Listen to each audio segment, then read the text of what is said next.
Oi, turma, tudo bem com vocês? Espero que todos estejam bem em casa e se cuidando. Sou a professora Érica Rufino, mais uma aula de ciências. Hoje a gente vai falar sobre neurônios e os impulsos nervosos. Também a gente vai ver como é que esses neurônios se comunicam e transmitem as mensagens que a gente recebe, né, no nosso cérebro, as mensagens que são enviadas do nosso corpo.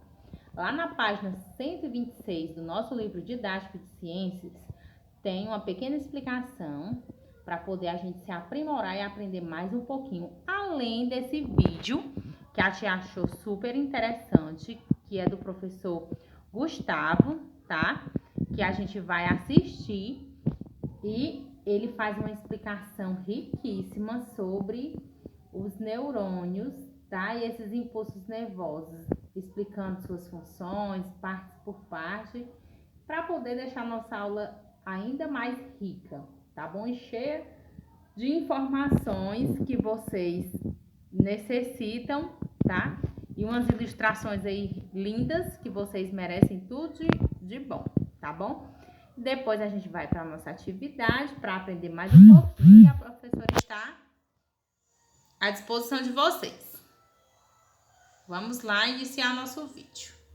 É o primeiro vídeo totalmente explicativo do canal e o assunto escolhido foi neurônio e condução do impulso nervoso. Lembrando que o neurônio é a principal célula do sistema nervoso, ela é formada por três partes, que são os dendritos, que é o terminal de recepção, captação dos estímulos, o corpo celular, que é onde encontramos o núcleo e as demais organelas, e o axônio, que é essa cauda do neurônio, né?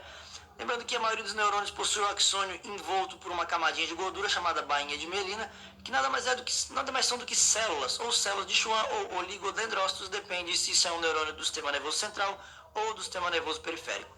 Essa bainha de mielina, ela não é contínua, ela possui espaços chamados nódulo de Ranvier.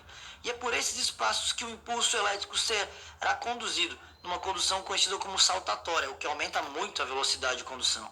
E quando o neurônio chega ao terminal do axônio, esse estímulo precisa passar para o neurônio seguinte, numa região chamada sinapse.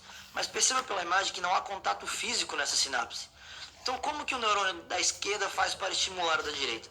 Na verdade, ele envia substâncias químicas que vão estimular o neurônio que a gente está vendo na sequência.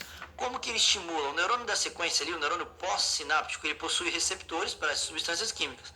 Quando esses receptores se ligarem às substâncias químicas, que são os neurotransmissores, isso vai gerar um estímulo no neurônio seguinte. Abre os canais de sódio, os sódios vão entrar e gera um impulso elétrico no neurônio pós-sináptico. Portanto, o neurônio pré-sináptico consegue propagar o impulso elétrico estimulando o neurônio pós-sináptico através da liberação de neurotransmissores. Isso é uma sinapse química muito importante, essa forma de comunicação entre os nossos neurônios. Mas como que um neurônio é capaz de gerar esse potencial de ação, esse potencial elétrico? O neurônio em repouso, ele tem uma diferença de potencial, ou seja, ele é carregado positivamente do lado de fora de sua membrana e negativamente do lado interno, isso por causa da concentração desigual de íons, né? Então, o neurônio em repouso, se nós formos medir, colocar no eletrodo, é mais ou menos menos 70 milivolts que a gente consegue medir ele por dentro. Então, para tirar esse neurônio do repouso, é necessário um estímulo forte o suficiente para vencer o que a gente chama de limiar de excitação. Quando esse estímulo ele vence esse limiar de excitação, o que ele faz com o neurônio? O neurônio ele é cheio de canais de sódio, canais iônicos, né, que permitem a entrada ou a saída de íons.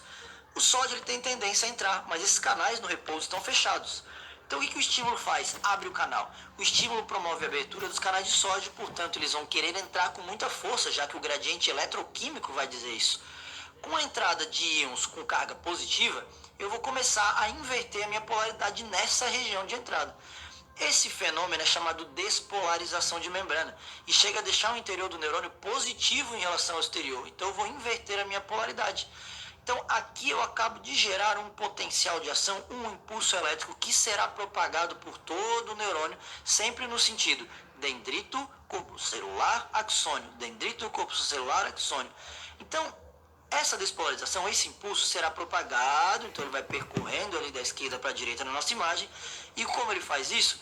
promovendo a abertura dos canais de sódio na sequência. Então o sódio vai entrando e vai promovendo essa despolarização.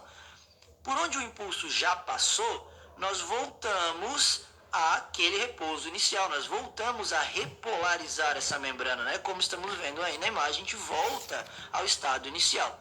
Então ele vai provocando a despolarização nesse sentido e depois nós temos que repolarizar para que o nosso neurônio volte ao repouso e possa receber um novo estímulo, gerar um novo impulso elétrico, um novo potencial de ação e assim funcionar novamente. Mas aí, como que nós podemos analisar essa questão do potencial de membrana em forma de gráfico, né? Às vezes as questões trazem gráficos para a gente. Um gráfico ele vai mostrar esse potencial de membrana, como que ele varia ao longo do tempo, né? Tempo em milissegundos, potencial em milivolts. Então, como nós já vimos, um neurônio em repouso, ele está mais ou menos menos 70 milivolts, essa diferença de potencial, né? E se ele receber um estímulo que ultrapasse o limiar de excitação, ele vai gerar um potencial de ação. Nesse potencial de ação, nós temos a despolarização, que é a entrada de sódios, chegando a deixar o interior positivo, a mais 40 milivolts, mais ou menos. Então, nesse trecho do gráfico, nós temos uma despolarização pela entrada do sódio. Só que para voltar ao repouso, nós precisamos o quê? Dar um jeito de deixar o interior negativo novamente. Com isso, a célula abre os canais de potássio, por exemplo, porque eles, pelo gradiente ele vai ter tendência a sair. Só que tem uma saída tão forte que chega até a deixar o interior hiperpolarizado, que ele passa um pouquinho de menos 70, vai para menos 80. E aí a bomba de sódio de potássio vai garantir esse retorno ao estado inicial, porque eu preciso deixar o potencial de repouso para que o neurônio possa receber um novo estímulo e assim eu começo tudo novamente. Lembrando que esse estímulo obedece à lei do tudo ou nada. Ou ele ultrapassa o limiar e o neurônio gera um potencial de ação da mesma intensidade sempre, ou não gera nada. Beleza, galera? Muito obrigado. Esse foi o nosso